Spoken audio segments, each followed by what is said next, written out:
로마서 16장 마지막 말씀입니다. 로마서 강의를 하면서 몇 년에 한 차례씩은 이 로마서 말씀을 다시 우리가 반복함으로써 복음을 정확하게 깨닫고 또 우리의 삶 속에 체험하는 일이 너무나 중요하다는 생각을 다시 한번 하게 됩니다. 16장 마지막 장에는 많은 사람들의 이름들이 나옵니다. 세어보면 총 35명의 이름들이 나옵니다.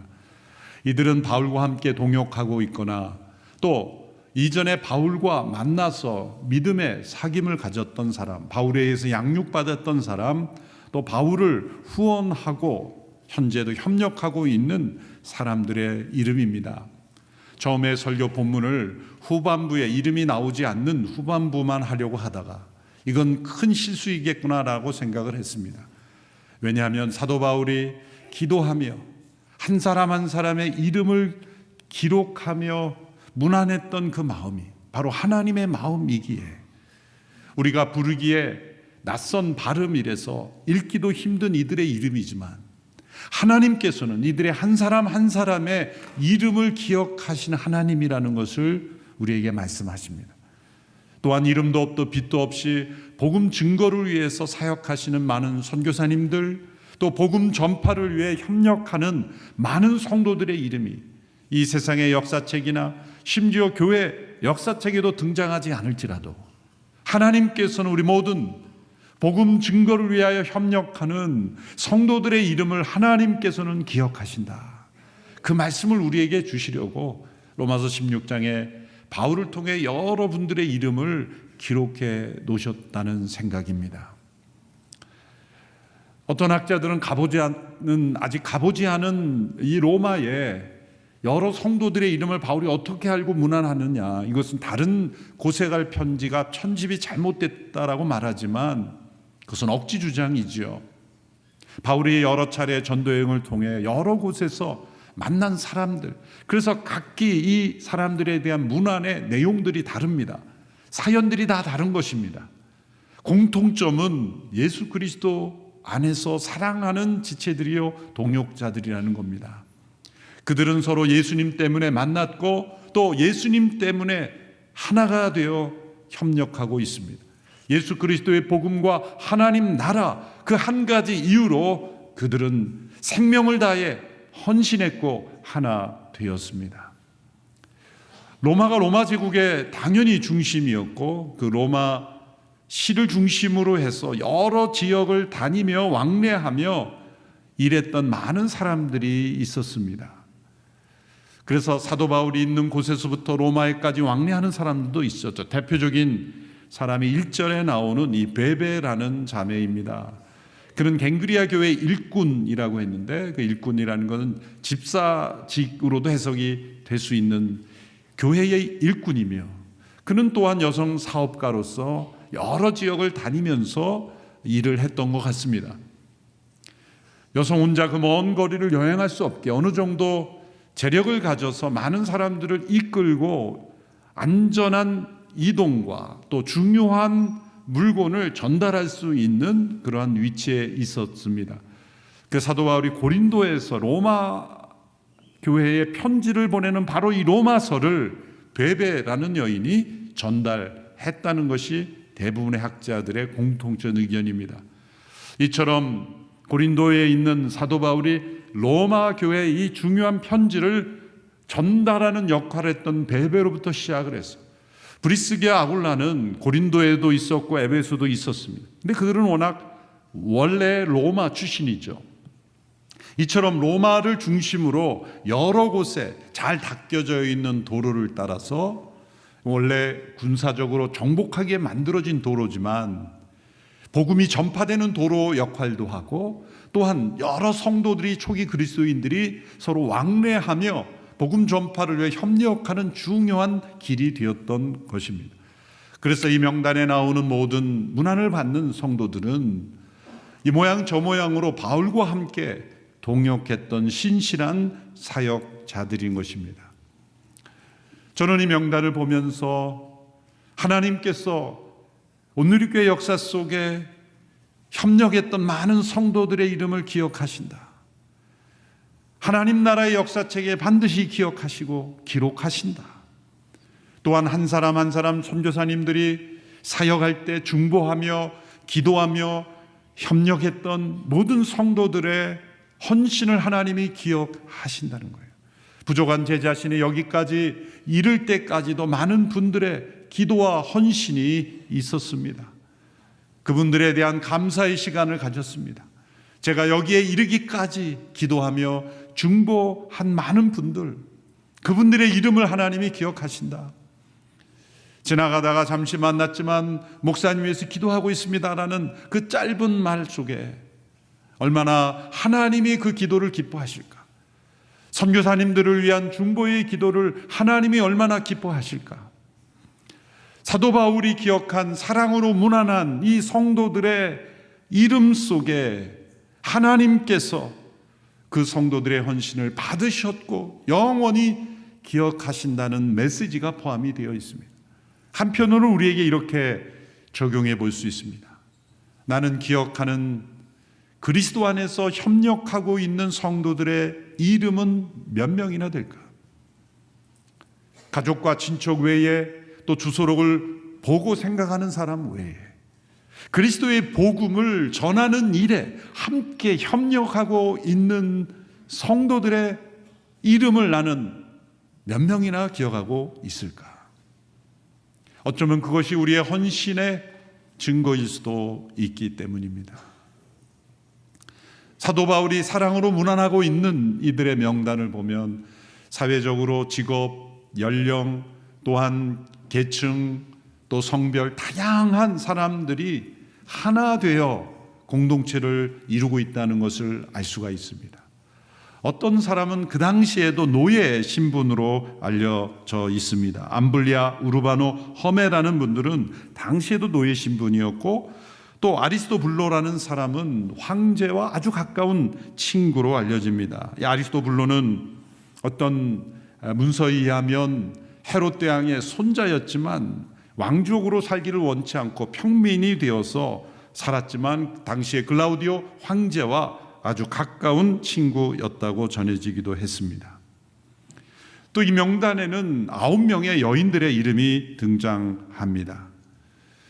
이것은 남성과 여성, 여성과 남성이 함께 동등한 공동체를 이루고 또 어떤 경우에는 브리스게와 아굴라의 경우에는 브리스가 여성이죠. 남편이 아굴라죠. 여성이 남자보다 먼저 분리였다는 것은 교회 안에서의 역할이 훨씬 더 많았다는 거죠. 우리 성도들 가운데 어떤 분은 남편분이 교회에 더 열심히 하고 여성분이 뒷받침하기도 하지만 어떤 분은 여성이 더 먼저 많이 하고 또 교회 안에서는 누구의 남편으로 불리는 그런 분들도 있잖아요. 브리스게 아굴라가 그런 경우였다는 거죠. 이렇게 교회 안에 남자냐 여자냐가 아니라 함께 힘 단등껏 섬기는 그런 공동체였다는 것. 또 유대인이냐 헬라인이냐 여기에 보면 마리아, 안드로니고, 유니아 유대인들이었죠. 또 그 밖에 헬라인들도 있었죠. 바울에 의하여 처음으로 예수님 믿었던 에베네도라는 사람도 여기 이름이 등장합니다. 주목할 만한 이름이 또 등장합니다. 예수님과 관련된 가정입니다. 13절에 나오는 루포와 그의 어머니라는 이름이 나옵니다.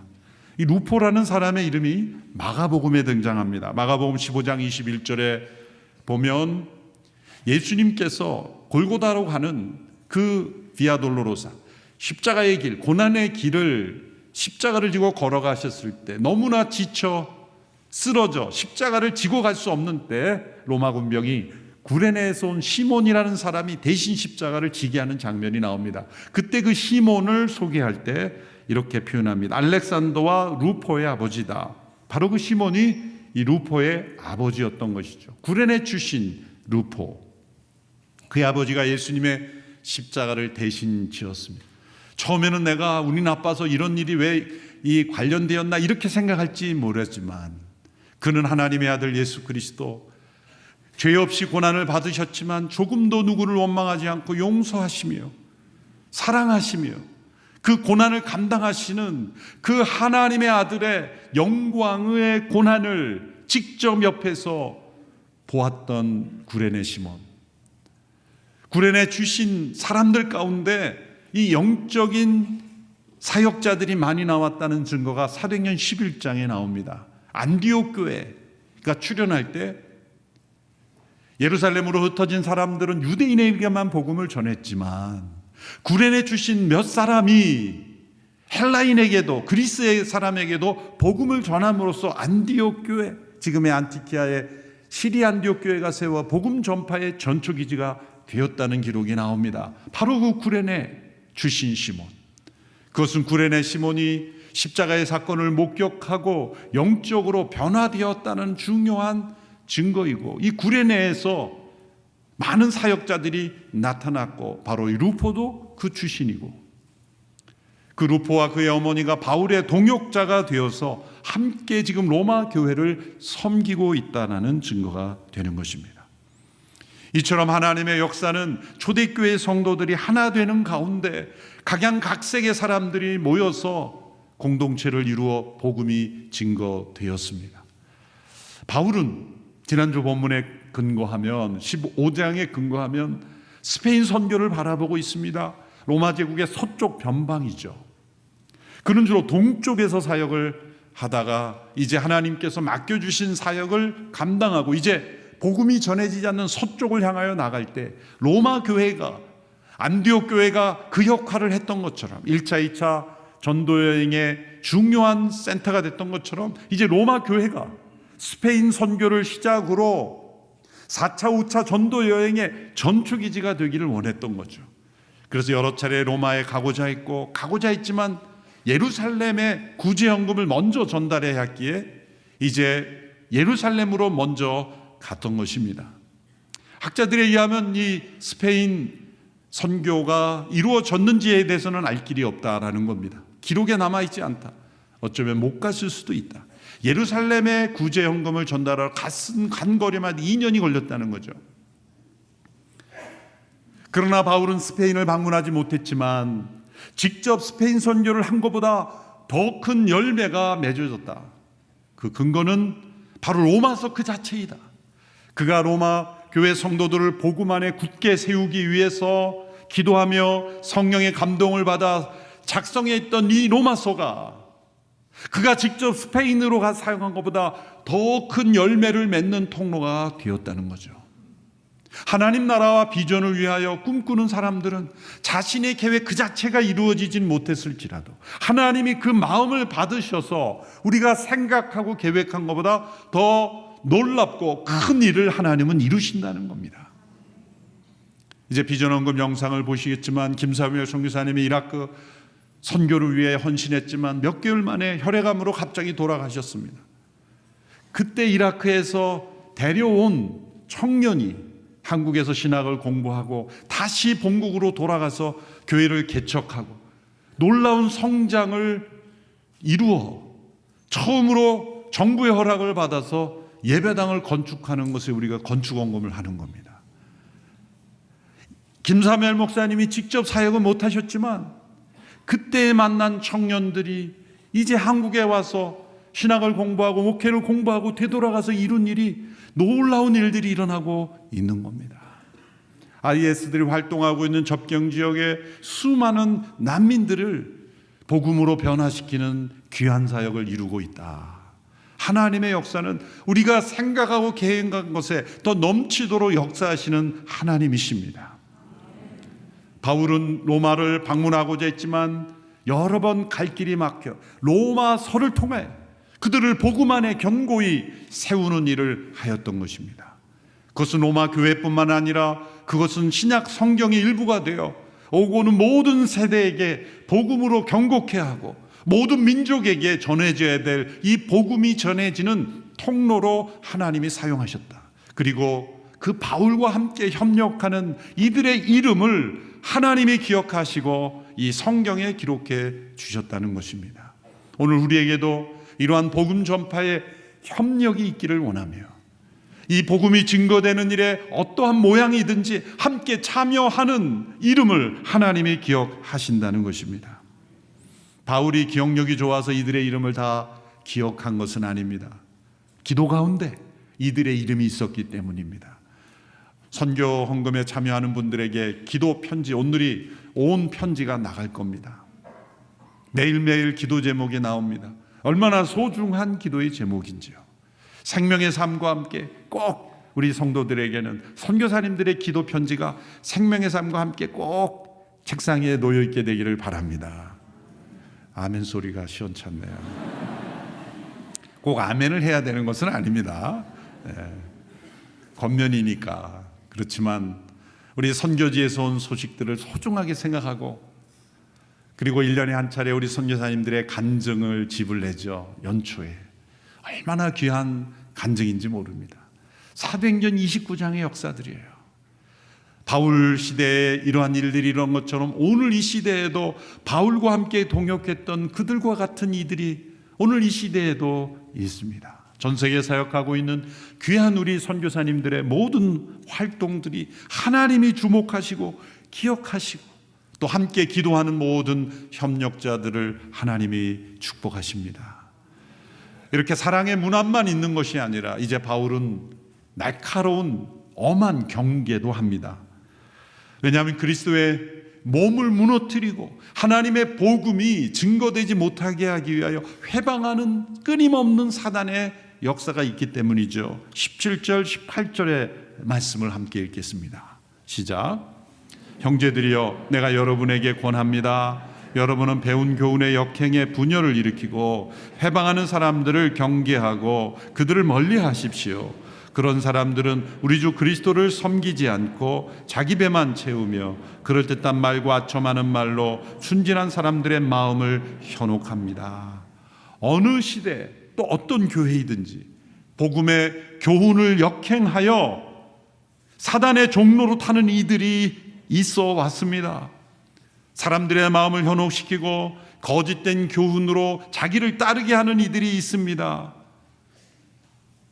예수님께서 마태복음 14장에 종말의 징조로 전쟁과 기근과 지진을 말씀하신 다음에 말씀하신 것이 거짓 예언자들, 적그리스도들, 자칭 메시아라는 이들, 우리나라에도 여러 그러한 거짓 메시아들이 있지 않습니까? 자칭 그리스도로 하며 자기의 탐욕을 채우는 가짜 사람들이 있지 않습니까? 거짓과 탐욕으로 사람들을 무너뜨리는, 오히려 교회를 욕되게 하는 이들이 있지 않습니까? 좋은 단어는 다 가져가요. 기독교, 복음, 선교, 영생, 구원. 필요한 단어는 다 가져요. 심지어 신천지도, 새하늘과 새 땅. 여기저기서 좋은 단어를 다 가져가서 복음 전파에 방해가 되는 거예요. 이제는 교회라는 말도 사람들이 싫어하게 만드는 거예요. 어떤 사람들이 막 싸우니까 옆에 사람이 그랬다는 거예요. 교회 가서 싸워. 정말 충격적인 말이죠. 얼마나 교회들이 많이 싸웠으면 그랬을까. 사실 더 충격적인 말은 누군가 막 얘기하니까 나한테 설교하지 마. 참 듣기 힘든 말이에요. 설교의 권위가 얼마나 추락이 됐으면 불필요한 말을 하면 설교하지 말라 그러고, 싸우면 교회 가서 싸우라 그러고.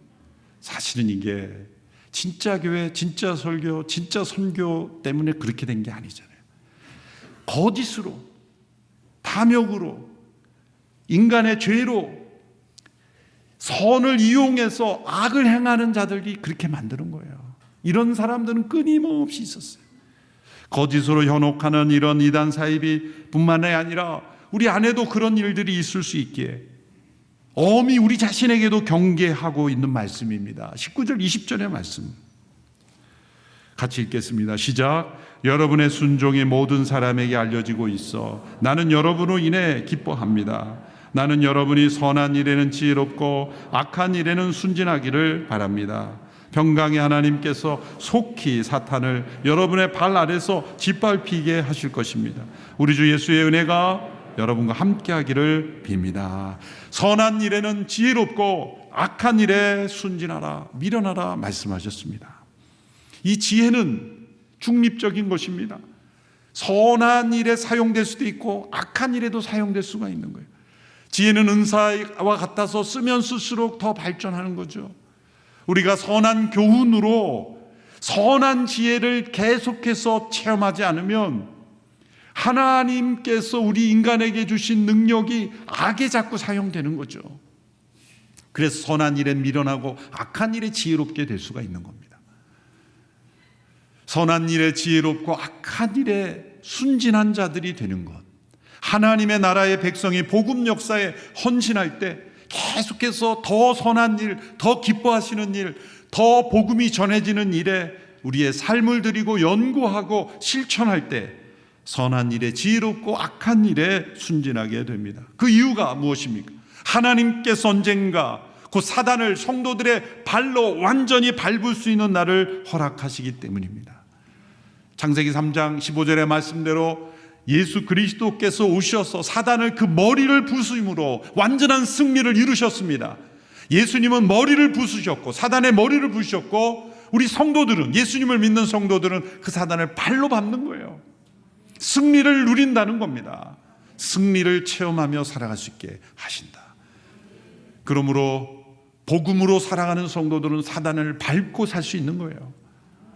사단은 우리가 밟을 존재입니다. 대화의 상대가 아닙니다. 어떤 사람들은 세상의 악도 알아야 악을 피할 수 있지 않냐, 거짓말입니다. 악은 모든 모양이라도 버리라고 말씀했습니다. 악은 연구할 필요가 없는 것입니다. 사단은 끊임없이 사람들을 악으로 이끌고가 같이 멸망하도록 그렇게 하려고 하지만, 복음 안에 견고하게 서 있는 성도들은 선한 일에 더 지혜로움으로 복음이 전해지는 일에만 온전히 쓰임받아야 합니다. 로마서의 결론은 복음에 대한 장엄한 선언으로 끝납니다. 마지막 구절이니까 우리 한 목소리로 25절에서 29절 읽겠습니다. 시작. 하나님께서는 내가 전하는 복음과 예수 그리스도에 대한 선포를 따라 그리고 비밀의 계시를 따라 능히 여러분을 견고하게 하실 수 있습니다. 이 비밀은 영원 전부터 감춰져 오다가 이제는 나타나게 됐으며 영원하신 하나님의 명령에 따라 예언자들의 글로 인해 믿고 순종하게 하시려고 모든 민족에게 알려지게 됐습니다.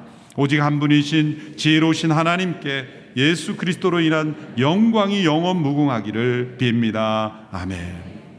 로마서의 주제는 복음입니다. 복음은 예수 그리스도를 통해 구속하시는 하나님의 계획입니다.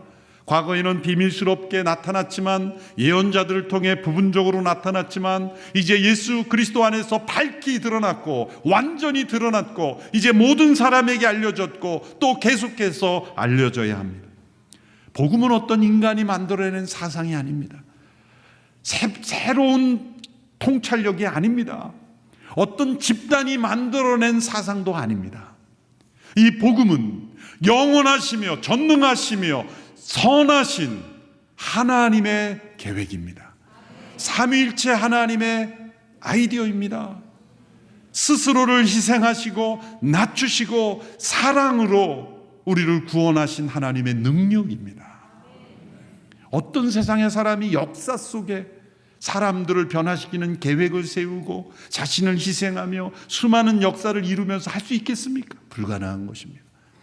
복음은 모든 믿는 자를 구원하시는 하나님의 구원의 계획이며 예수 그리스도를 통해서 구원하시는 하나님의 능력이기에 이 복음을 믿는 자는 구원을 받으며 변화가 되며 또 하나님의 살아계심을 체험하며 복음을 온 세상에 전함으로 이 마지막 종말이 다가왔을 때, 사단이 완전히 짓밟아져 무저갱으로 떨어질 때 그 사단에 휩싸여 악의 무저갱으로 떨어지지 아니하고 영원한 하나님의 나라에 들어가는 영혼들이 더 많아지도록 하나님은 구원 역사를 베풀고 계십니다. 이 역사에 함께 참여하는 믿음의 동역자들이 되기를 바랍니다. 로마서 16장에 나오는 많은 이름들처럼 온누리교회 모든 성도들의 이름이 하나님 나라 복음의 역사에 잘했다 칭찬받는 그러한 공동체의 일원으로 우리 온누리교회 성도들이 이름이 기록되는 은혜가 있게 되기를 축원합니다. 기도하겠습니다. 살아계신 하나님, 로마서의 축복 가운데 살게 하시니 감사합니다. 우리에게 구원을 주시는 하나님의 능력을 체험하게 하시니 감사합니다.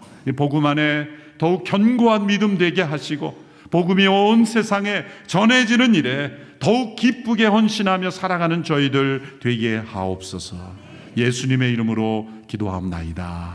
아멘.